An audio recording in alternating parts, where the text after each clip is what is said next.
Nu, tai sveiki, Python kodo bičiuliai. Prieš pradedant mūsų 9 dienos užduotį, šiek tiek trumpos informacijos iš manęs. Tikriausiai galėjot pastebėti, jog video vis ilgėja. Ir jau paskutiniai keli video, kai kurie po pusę valandos ir daugiau, tai nusprendžiau, jog nuo 10 dienos užduoties pradėsim video skirstyti į dalis. Tai tarkim 10 dieną bus part 1, 11 dieną pratęsime mūsų užduotį, kol užbaigsime, kad nebūtų video labai ilgi. Kadangi užduotim ilgėjant ir sunkėjant, video tampa vis ilgesni ir naudojam įvairesnių funkcijų bei įvairiausių kitų, kaip pasakyti, elementų Pythono. Tai ir šiandien 9 dienos užduotis yra mini kontaktų knyga, kuri leis mums įrašyti mūsų kontakto vardą ir telefono numerį bei naudoti paiešką tarp mūsų kontaktų. Taigi galima iš užduoties pamatyti, jog mes naudosim dict, tai yra dictionary. Kas yra dictionary? Trumpai apibėkim, labai neužsidegęs. Kas yra dict? Dict tai yra Python duomenų struktūra, kuri saugo poras. Kaip pavyzdys, tarkim, mūsų kontaktai yra lygu, atidarom brackets ir mes saugome informaciją poromis. Tai tarkim Jonas ir Jono telefono numeris, kaip pavyzdys, yra +3 7 0 6 1 1 1 1 1 2.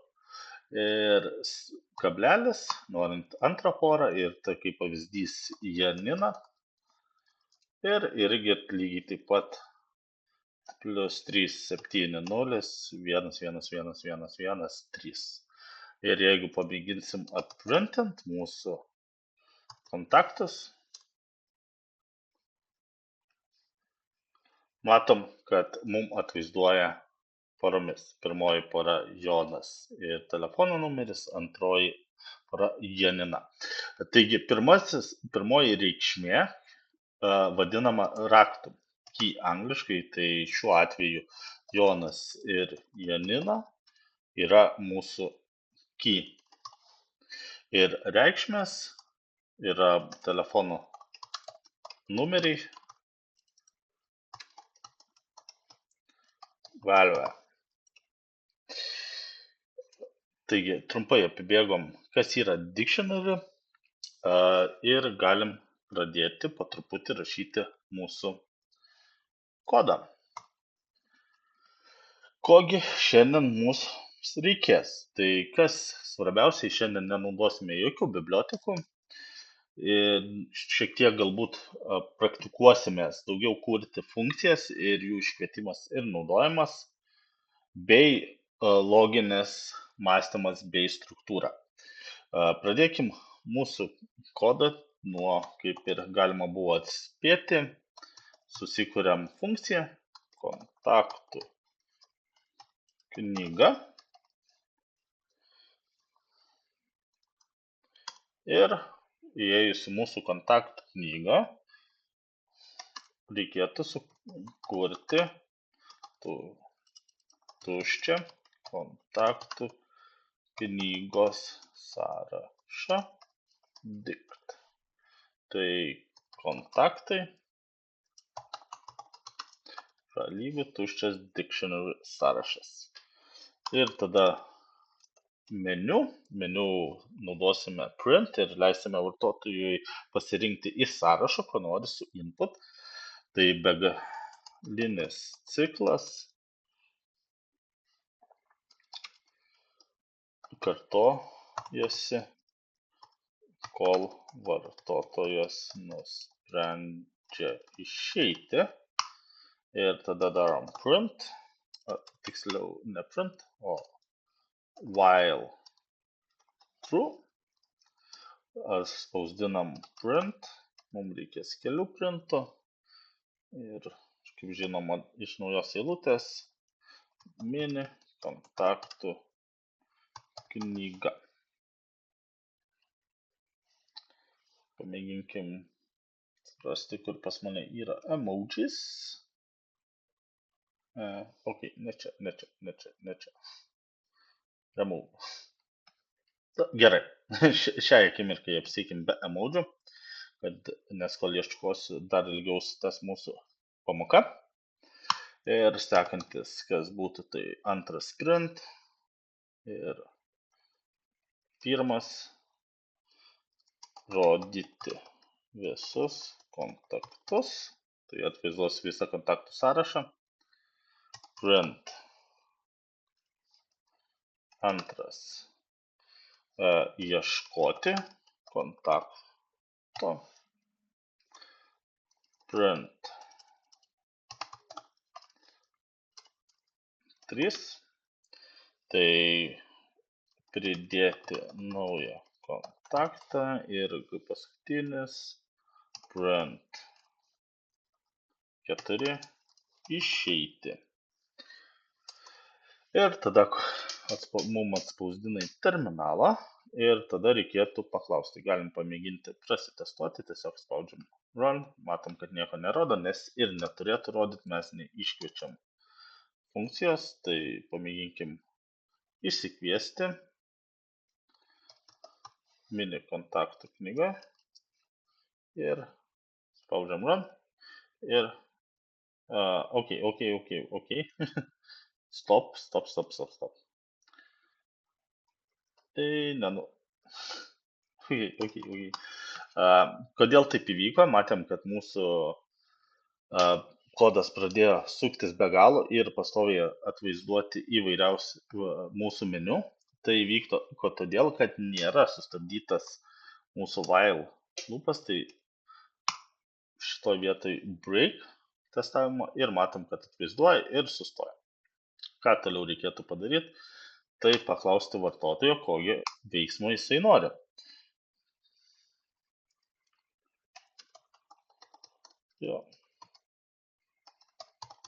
Ties įvedimas. Vartotojo pasirinkties įvedimas. Ir kaip mes galime paklausti, jeigu žinai, paspaus pauzę ir parašyk. Jeigu ne, rašom. Jeigu vis dėlto neatsimeni, nenusimink, tikrai dažnai kartosim ir dar turėsi progos atsiminti, kaipgi paklausti vartotojo jo įvesties. Pasirink veiksmo iš sąrašo. Tai nuo 1 iki 4. Ir kada vartotojas pasirenka, ką mes darom, sukuriam logiką, kuri patikrina, koks veiksmas yra nustatytas ir tada pagal tai iškviečia tam tikrą veiksmą. Tai visų pirma, veiksmas pagal pasirinkimą bus apačioj ir su kuo mes galim padaryti, tai žinoma su if ir patikrinam, jeigu pasirinkimas yra 1, jei kontaktų, patikrinam, ar yra kontaktų, jei kontaktų yra, parodo visus ir if čia nereikia, if kontaktai, pagal defaultą, jeigu nėra kažkokio tai palyginimo, tikrina boolean reikšmę true arba false ir jeigu kontaktai būtų tuščias, mes gautume false, jeigu jis yra su reikšmėmis, gauname true. Tai jeigu kontaktai yra, ką mes padarom, tai atvaizduojam kontaktus. Darom print kontaktai ir tada naudojam for loopą, vardas telefonas, nustatom, kad pirma reikšmė bus vardas, antra telefonas in kontaktai items. Ir tada print. Iš karto susiformatuokim, kad atvaizduotų vardą ir dvitaškis telefonas. Tai telefono numerį. Ok. Super. Turime pirmą mūsų patikros dalį, tai patikrina, ar yra kontaktai, patikrina mūsų veiksmą ir tada, jeigu yra kontaktai, mums atvaizduoja kontaktus ir tada galbūt reikėtų mums padaryti, jeigu jų nėra, else print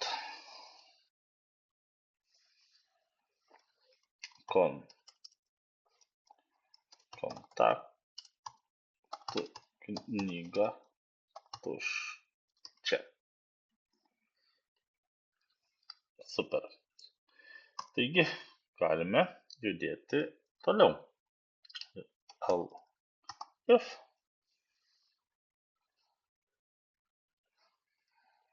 tai ne šitoje vietoje, o atgal, nes mums reikėtų patikrinti.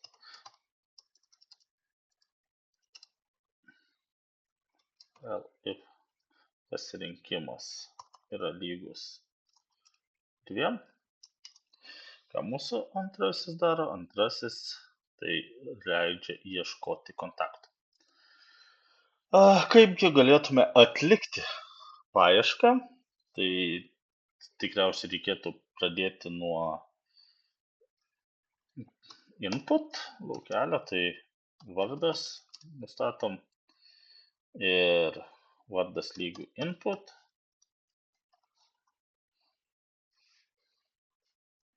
Įveskite vardą paieškai ir tada jeigu telefonas lygu kontaktai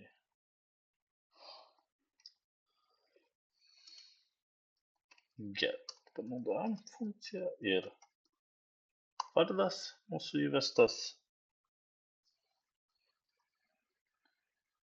ir galim if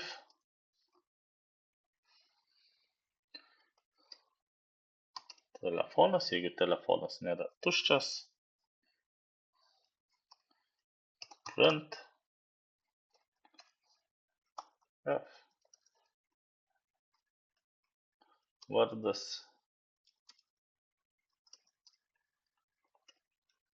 telefonas.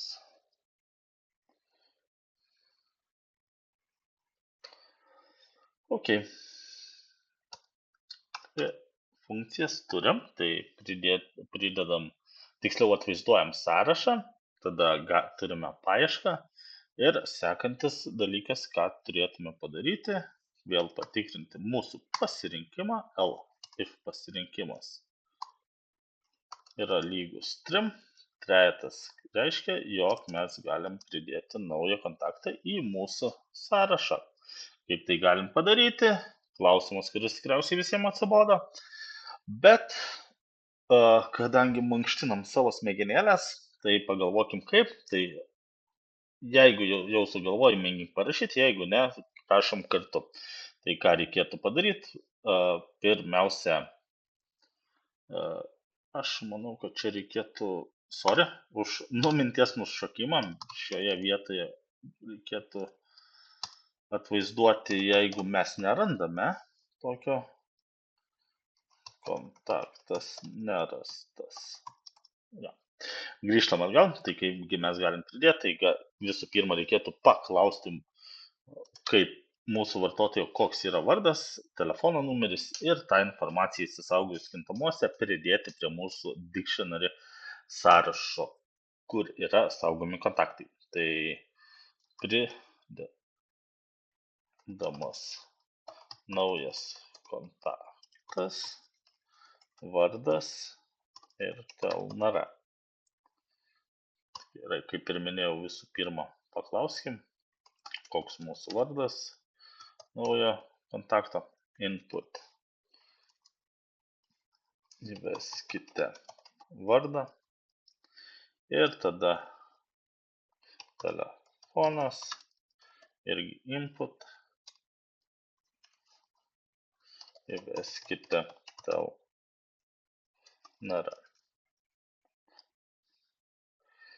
Gerai, paklausėm ir sekantis žingsnis reikėtų mums pridėti prie mūsų kontaktų.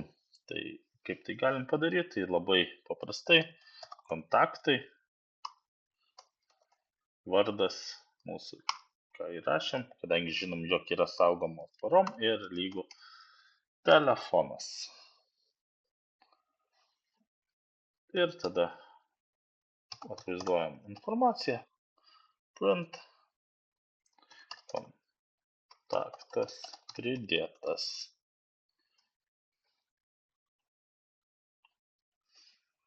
Ir tada galim išeinama iš programos, kadangi jau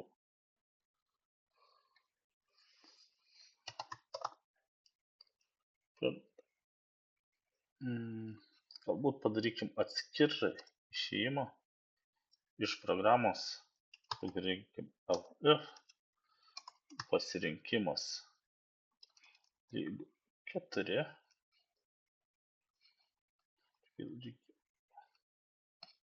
atskirkime LF-us, kad lengviau būtų skaityti mūsų kodą. Ir jeigu mūsų pasirinkimas yra 4, mes galim tiesiog nutraukti while loopą. Visų pirma, atspausdinkime išėjimas iš programos. Matom, kad praleidau 2 taškai. Tikiuosi, jog jūs pastebėjot, kad aš jį praleidau. Parašom print, išeinama iš programos. Ir čia tiesiog padarom break. Ir galų gale, jeigu pasirinkimas nėra teisingas, nuo 1 iki 4 nėra tokio pasirinkimo, atvaizduojam neteisingą pasirinkimą. Tai galim tiesiog padarom print ir tavo pasirinkimas neegzistuoja. Pasirink nuo 1 iki 4 meniu. Ok. Kaip ir viskas, jeigu viskas gerai, galėsim paploti ir eiti ilsėtis, jeigu ne, tada dar paieškosime klaidų, kur jų privėliau. Tai ką, mėginam paleisti savo kodą ir žiūrim, ar gausim krūvą klaidų, ar viskas suveiks taip, kaip turi suveikti. Ok, pirmas žingsnis tvarkoj, spaudžiame 1.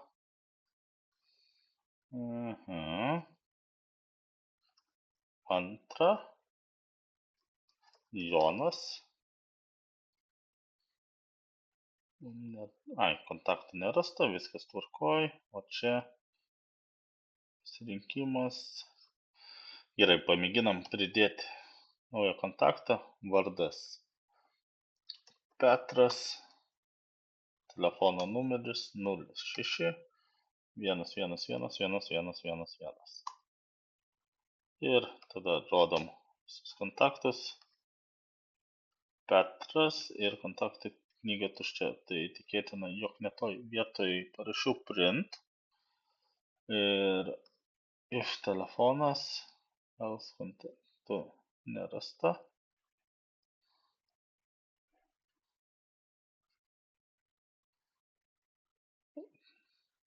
Čia paieška, ne čia. For. If kontaktai, jo. Mes turim else čia perkelti. Ir mėginom dar sykį.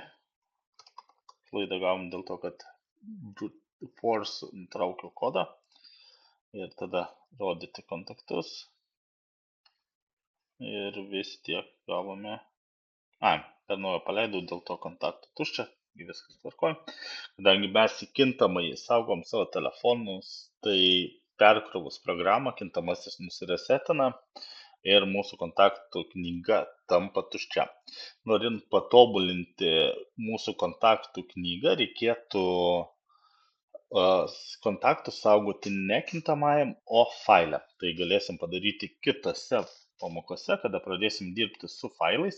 Nenustebkite, kada jau pereisim prie tolimesnių užduočių, mes vis grįšime prie mūsų senųjų kodų ir kada išmoksime naujų įvairiausių funkcijų bei triukų, mes tobulinsime savo kodus, kaip ir šią telefonų knygą. Taigi grįžtam prie mūsų testavimo, tai pridėkime kontaktą, tai bus Jonas, nepasirinkau, pasirinkim 3, pridėti kontaktą, Jonas ir Jono telefono numeris 8611111111. Ir tada pamėginkim dar vieną kontaktą pridėti, 3, jie galbūt iš kito vardo, Angelina. Ir Angelinos telefono numeris 0611111112. Ir tada rodyti visus kontaktus. Matom, atvaizdavo tiek Jonos, tiek Angelinos numerius. Ir jeigu eisime į paiešką ir rašysim Jonas, mums atvaizduoja Jono telefono numerį. Jeigu mes įvesime Angelina, kontaktas nerastas, tikėtina, kad padariau varde rašant klaidą. Pasižiūrėkime visus kontaktus. Angelina. Ir dabar padarykim dar sykį. Angelina. Ir atvaizduoja Angelinos telefonų numerį.